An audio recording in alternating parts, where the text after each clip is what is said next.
할렐루야. 흔히들 아름다움을 표현할 때 우리가 꽃을 많이 사용합니다. 그렇죠? 우리 옆에 있는 분들 보시면서 이렇게 인사합시다. 꽃보다 아름다운 당신을 축복합니다.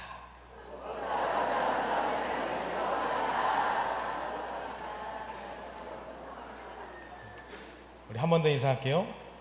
그런 당신과 함께 예배해서 나는 정말 행복합니다.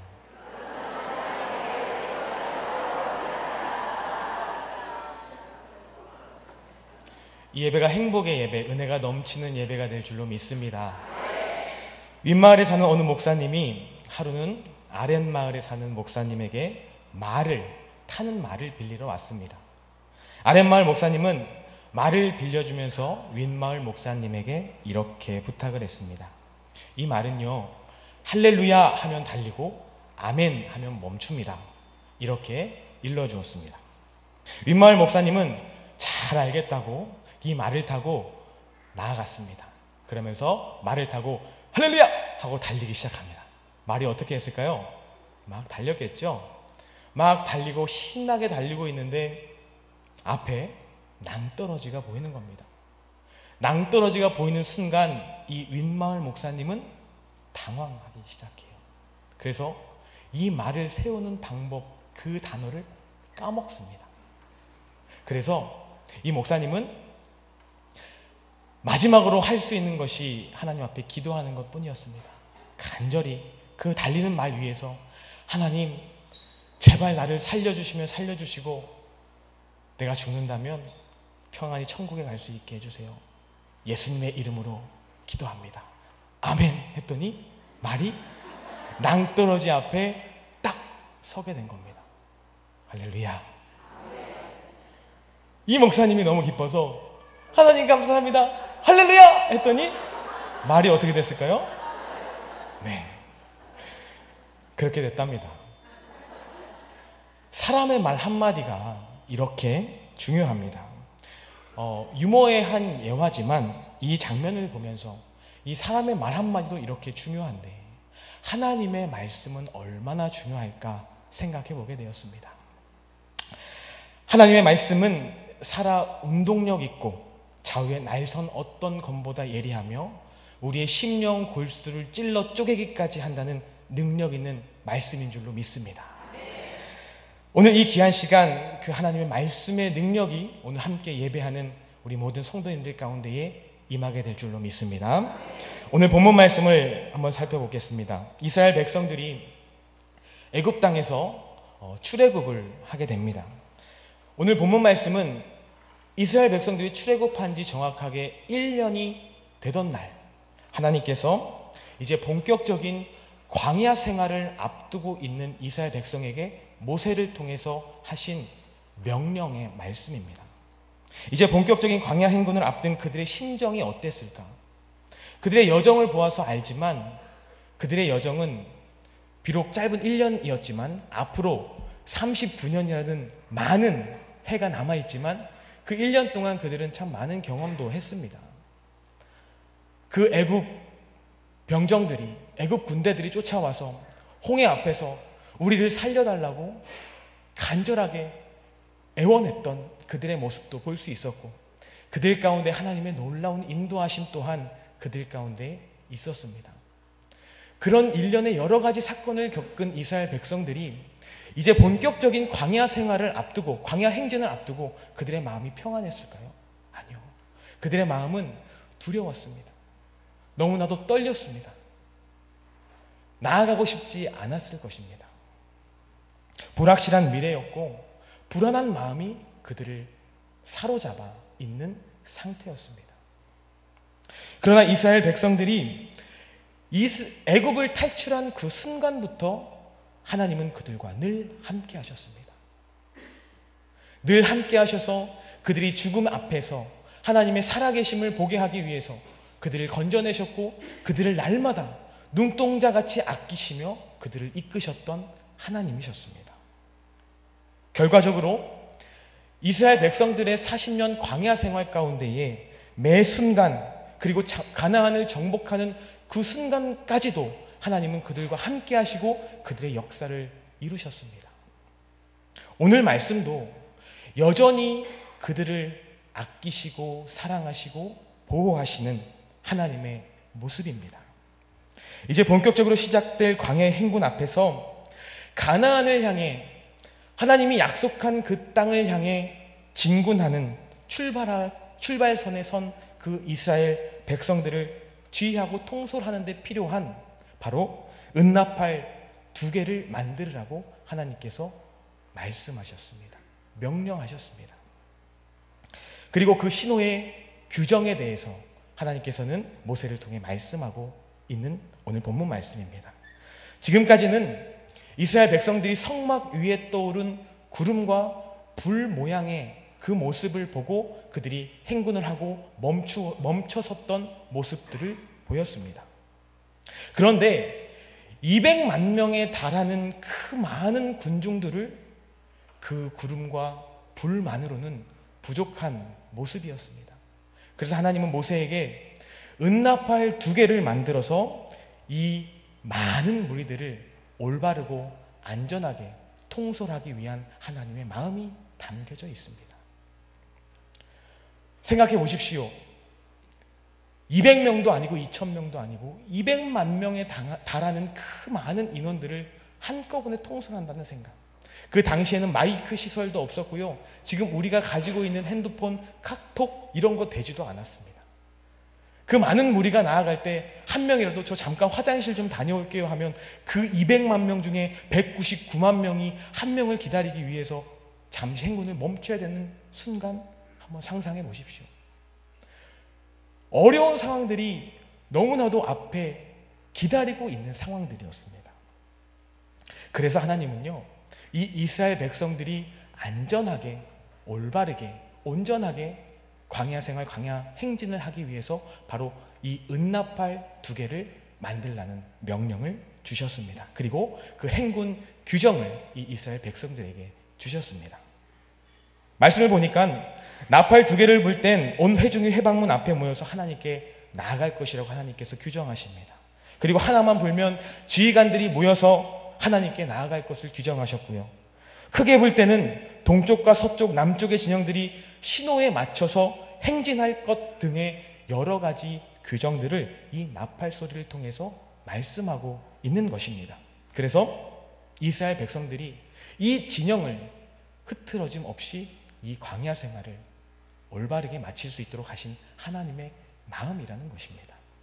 그런데 이것은요, 단순히 하나님께서 그들의 행동 규범을 만들기 위해서 만들어주신 것일까? 물론 그런 마음도 담겨져 있습니다.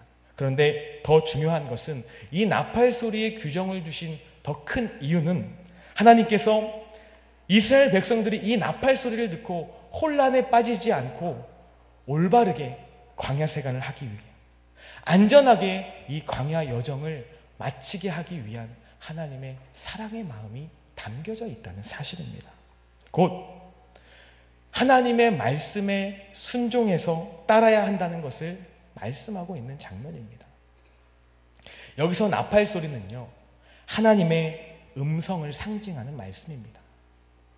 결국 하나님의 음성과 하나님의 선택과 하나님의 이끄심으로 자기 백성을 이끌겠다. 내가 너희들을 보호하겠다는 하나님의 의지가 담겨져 있는 말씀입니다. 그런 의미에서 우리가 이 나팔 소리를 듣지 않겠다. 난 듣고 싶지 않다. 그대로 하지 않겠다는 것은 하나님의 소나기에서 벗어나 내 마음대로, 내 의지대로 살아가겠다는 우리들의 교만한 마음이 아닐까 생각해 봅니다. 바라기는 오늘 말씀을 통해서 나는 하나님의 말씀에 귀 기울이고 있는지, 선포되는 하나님의 말씀에 순종하고 있는지, 온전히 나아가고 있는지를 돌아보며 깨닫고 우리 가자제일교회가, 우리 가자제일교회 공동체가 하나님 말씀 앞에 그 나팔 소리에 하나 되고 순종해서 하나님의 명령을 이뤄내는 아름답고 건강한 공동체가 되길 주님의 이름으로 축원드립니다. 우리는 간혹 다른 사람들의 말을 잘못 전달받아서 깊은 오해에 빠지기도 하죠. 혹은 상대의 말을 잘못 이해해서 큰 수렁에 빠진 적도 있습니다. 이 오해와 무례함을 막을 수 있는 근본적인 방법이 어디 있을까요? 바로 상대방이 전하고자 하는 그 말의 의미를 잘 알아듣는 방법뿐입니다. 하나님의 말씀도 마찬가지예요. 먼저 하나님께서 우리에게 말씀하시는 근본적인 이유는 무엇일까? 바로 우리를 다그치기 위해서, 우리를 혼내기 위해서, 우리를 골탕 먹이기 위해서? 아니죠. 하나님께서 우리에게 말씀하시는 이유는 우리를 하나님 가까이 두고자 하시는 하나님의 마음입니다. 우리를 안전하게 지키고자 하시고자 하는 그 하나님의 마음이시고요. 이 말씀을 통해서 우리를 축복하시기 위한 바로 근본적인 하나님의 마음이 담겨져 있다는 것입니다. 쉽게 생각한다면 우리가 축복받는 비결은요, 바로 우리가 안전한 길로 가는 비결은 바로 하나님의 말씀에 귀 기울이는 것입니다. 하나님의 말씀을 경청해서 듣는 것입니다. 오늘 7절 말씀까지 하나님께서는 이스라엘 백성들이 분별해내야 할 나팔 소리의 규정을 말씀하고 있습니다. 두 개를 불 때, 하나를 불 때, 하나를 길게 불 때, 두 개를 두 번 나누어서 불 때 등등의 여러 가지 규정을 보여주셨습니다. 그리고 그 소리에 따라서 그들은 그 각각의 다른 뜻을 담고 있는 것입니다. 이스라엘 백성들은요, 그들이 훈련되어져야 할 것은 그 나팔 소리가 무엇을 의미하는지, 하나를 불 때는 우리가 무엇을 해야 하고 두 개를 불 때는 우리가 무엇을 해야 하는지를 바로 분별해 내야 하는 것이 필요했습니다. 그래야만 혼란에 빠지지 않고 하나님 뜻대로 질서정연하게 각 지파별로, 각 진별로 바로 움직일 수 있었다는 것입니다. 제가 이전 교회에 있을 때 노인대학 어르신들, 학생들을 데리고 청와대 견학을 간 적이 있습니다.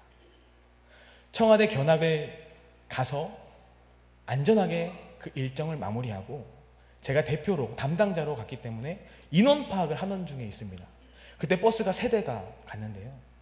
제가 책임을 다하기 위해서 각 버스를 돌아다니면서 인원 파악, 혹시 어르신들 또 화장실 가서 버스를 못 탄 것이 아닐까, 또 기념품 산다고 해서 못 탄 것은 아닐까 걱정되는 마음으로 2차, 이 버스, 저 버스를 돌아다니면서 인원 파악을 하던 중에 있었습니다. 저는 담당자로 갔기 때문에 1호차를 타게 되었어요. 그리고 3호차의 인원 파악을 막 마쳤을 때쯤 저는 이제 빨리 돌아가야겠다 하고 제 차를 돌아봤는데 버스가 없는 겁니다. 돌아보는 순간 3호차도 떠나갑니다. 저는 너무나도 당황했습니다. 그래서 급히 전화기를 꺼내서 함께 갔던 담당 권사님에게, 권사님 저 놓고 갔다고, 나 어떡하냐고, 여기서 어떻게 해야 될까요? 이 서울 한복판에서. 지갑도 없었습니다. 다 가방에, 차에 놓고 온 거예요. 그랬더니 권사님이 하시는 말씀이, 그럼 택시를 타고 버스 있는 곳까지 오세요. 우리가 이 서울 한복판에서 그 청와대 근처 여러분 아시죠? 차가 엄청 밀리는 곳입니다. 버스가 돌릴 곳이 없어요. 그래서 어쩔 수 없이 제가 빈털터리로 택시를 타게 돼요. 그래서 권사님이 마중 나와서 택시비를 정산하고 제가 이렇게 했던 기억이 있습니다. 제가 너무나 얼굴이 상기된 마음으로, 막 표정으로 가서 권사님에게, 권사님 그냥 그렇게 가시면 저는 어떡합니까? 권사님이 이렇게 말씀하셨습니다. 제가 목사님 빨리 타라고 말씀하셨잖아요. 저는 목사님이 탄 줄 알았어요. 그리고 떠났답니다. 이런 무책임한 말이 어디 있을까요? 어쨌든 결국 이 복잡한 상황 속에서 그 권사님의 소리를 내가 들었다면 버스를 놓치는 일이 없었고 제가 교회에 도착해서 웃음거리가 되는 일은 없었을 것입니다.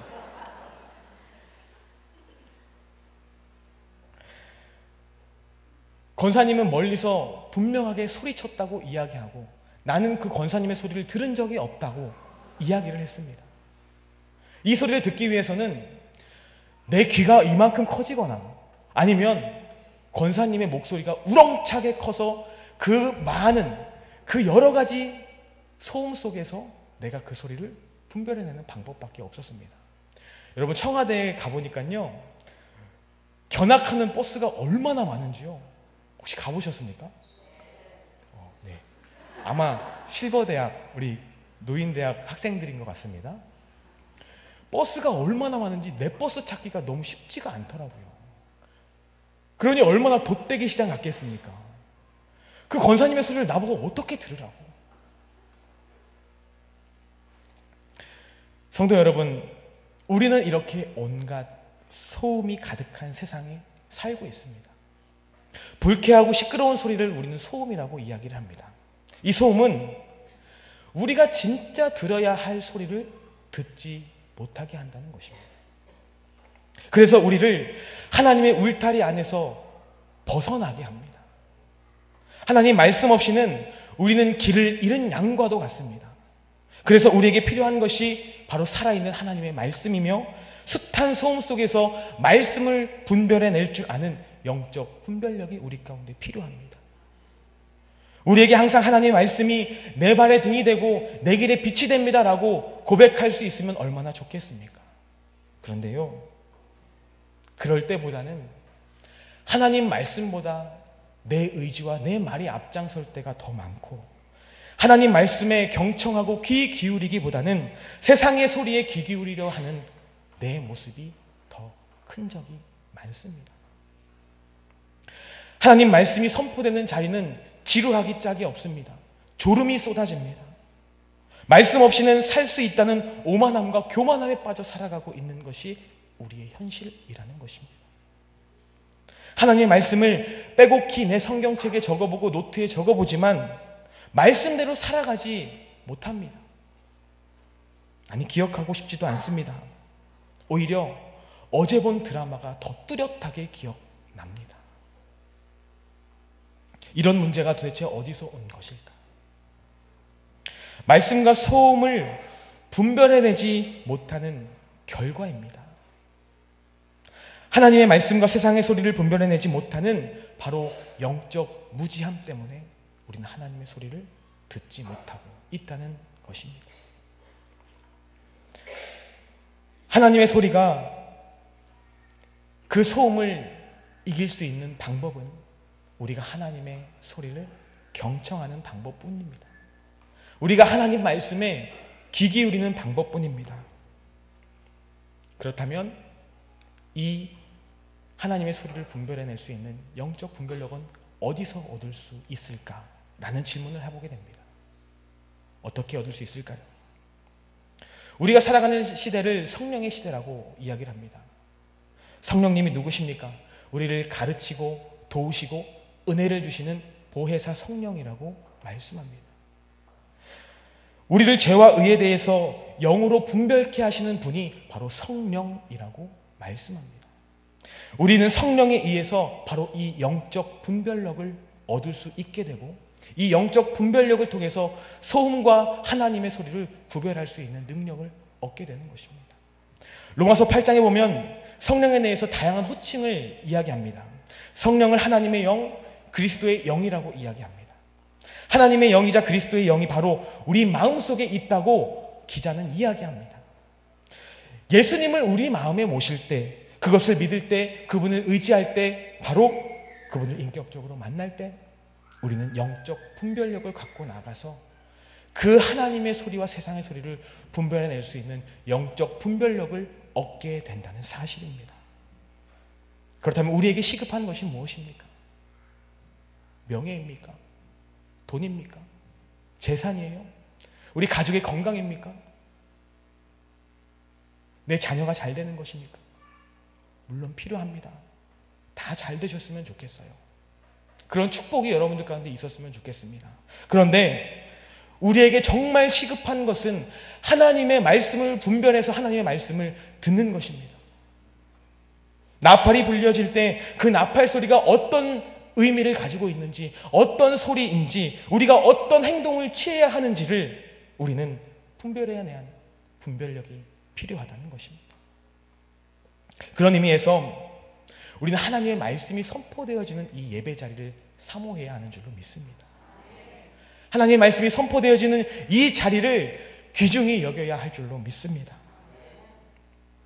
왜냐하면 예배가 온전히 서지 못하면 우리는 온갖 소음에 무너질 수밖에 없습니다. 왜냐하면 말씀을 듣지 못하기 때문에 그렇죠. 예배를 통해서 하나님의 말씀이 선포되어지고 선포되어지는 말씀이 내 안에 임재하셔서 말씀을 통한 삶을 살아가려고 노력할 때 바로 우리 한 사람 한 사람 가운데에 축복이 있을 줄로 믿습니다. 그런데 8절 말씀을 보면 이 나팔을 불 수 있는 사람은 오직 구별된 제사장들 뿐이라고 이야기하고 있습니다. 제사장들에게는 아주 막중한 임무였습니다. 힘이 달려서 길게 불어야 할 때 짧게 불면 그들이 나아가야 할 길을 잘못된 길로 나아갈 수밖에 없게 됩니다. 얼마나 막중한 책임이 그들 가운데 있습니까? 만에 하나 나팔을 불다 기침을 한번 해서 따발로 나팔을 불게 됐을 때 그들에게 어떠한 상황이 처하게 될까? 정말 막중한 임무가 그들 가운데 있다는 것입니다. 성경 말씀은 이렇게 말씀합니다. 하나님께서 우리를 거룩한 제사장으로 부르셨다. 여기서 말하는 영적 의미는 바로 우리를 의미하는 겁니다. 나팔을 부는 우리를 의미하는 것입니다.